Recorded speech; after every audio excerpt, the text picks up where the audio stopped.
5 Republican-led states are now suing the Biden administration over new rules expanding Title IX. So this is a federal civil rights law that protects students at federally funded schools, which is many of them, from sex-based discrimination. So it expanded that to protect transgender students from being discriminated against in the same way. So among other things, it would bar trans students and teachers. It would barring trans students and teachers from using the school facilities and pronouns that align with their gender identity. So basically, what I would consider the stop being a component of Title IX, basically. It's a radical thing that they're doing, but now we have multiple states suing the Trump administration. Ken Paxton is the Attorney General of Texas. He's saying they're not gonna comply with it. He says, and every sentence in this is amazing, Texas will not allow Joe Biden to rewrite Title IX at whim, destroying legal protections for women, not trans women, he doesn't care about those, in furtherance of his radical obsession with gender ideology. Because you see, Joe Biden is obsessed with gender ideology, not the people who have passed hundreds and hundreds of bills persecuting trans people, and the pundits who haven't gone one day over the last 4 years without talking about trans people. Those aren't the people who are obsessed. Joe Biden is obsessed with it. He says this attempt to subvert federal law is plainly illegal, and I'm gonna pause there again, because this paragraph is him explaining why they are not going to comply with federal law. And he's saying it's because they're subverting federal law. It's undemocratic, it's divorced from reality. Texas will always take the lead to oppose Biden's extremist, destructive policies that put women at risk. Yes, some bigot having to use a pronoun that they don't agree with could very well destroy higher education. But it's not just Texas. Louisiana, Mississippi, Montana, Idaho have a separate lawsuit.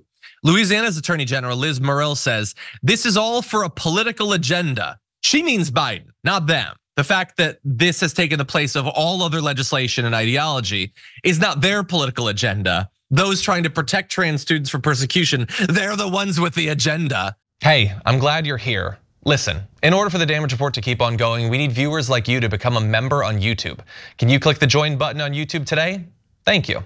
Anyway, blah, blah, blah, blah, blah, blah, blah, blah, blah, blah, blah. Top officials in Florida and Oklahoma have announced that they would also reject the rules. And Ron DeSantis decided to pop out of the swamp briefly to say, we will not comply. So after just getting run out of the Republican primary for being a big old weenie, he's strong again. Because he doesn't have to go up against Donald Trump, so he gets to be tough and alpha, because I'm not gonna follow that. Screw those students, I'm a big man. That's Ron DeSantis. Anyway, they're going forward with this. If it goes to the Supreme Court, I don't know, the Supreme Court might just outlaw being trans the way the country's going these days. I don't know, Ida, what do you think? Oh, we are upon Gilead for sure. I mean, we are in real time, and women are very much complicit and participating heavily in this agenda that is going to harm, women, people of color, LGBTQ people. The preoccupation with the trans community by a lot of these public officials is very fascinating to me. It is also, it's kind of scary because we all know that because they have these hidden desires and they're struggling with their internal, homophobia and transphobia because of whatever insecurities they have.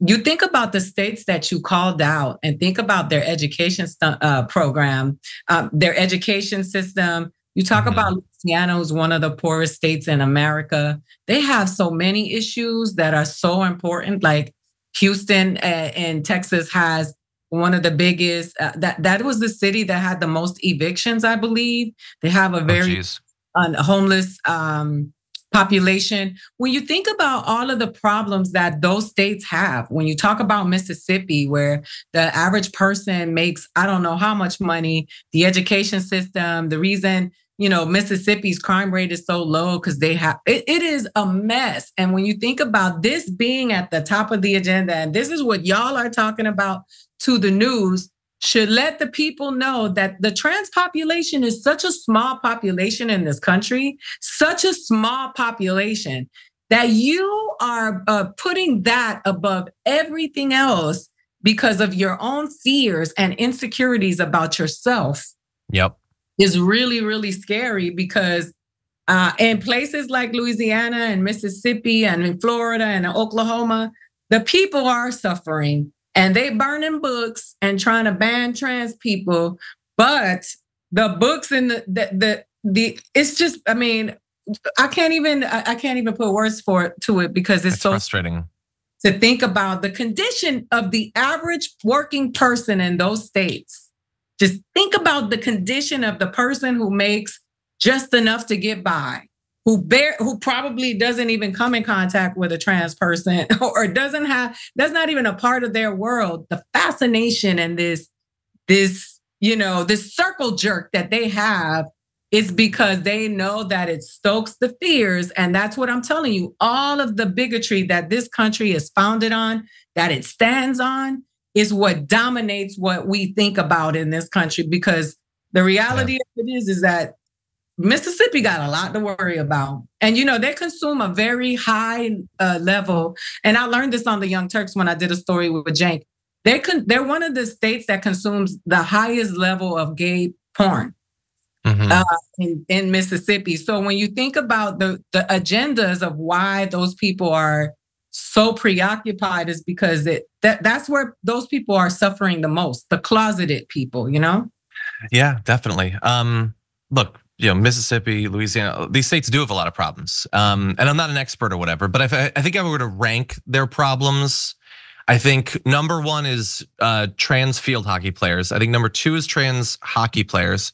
Trans volleyball players, probably three. It could be football, could be baseball for four. I'm not exactly sure, but it's definitely those basically. And if they could just fix those issues, then they would be in the Star Trek futuristic society we all dream of. Hey, I'm gonna waste everyone's time for 10 seconds and point out that when they fight against this, saying it's going to result in boys playing girls' sports and ruining everything, study has shown that transgender athletes could actually be at a physical disadvantage. A study that they have no interest in because they don't actually care about the argument they're making shows that not only do transgender women not perform at the same level as cis men, but in their studies, they perform at lower levels across a variety of metrics versus cis women. The argument just doesn't make any sense, and they don't care. They don't care because they don't care about any of this. It's a distraction.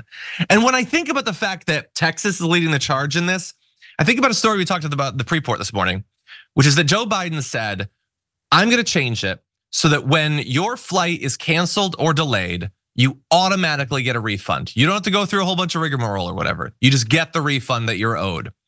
And that's probably not gonna happen because people like Ted Cruz are removing it from the bill. So conservatives in Texas they want Ted Cruz. They want the guy who is selling them out to the people who bought him. Because Ted Cruz will say, trans swimmer bad. They literally will choose their own financial degradation if it means that trans people that they don't know and will never meet will suffer. That's who they are.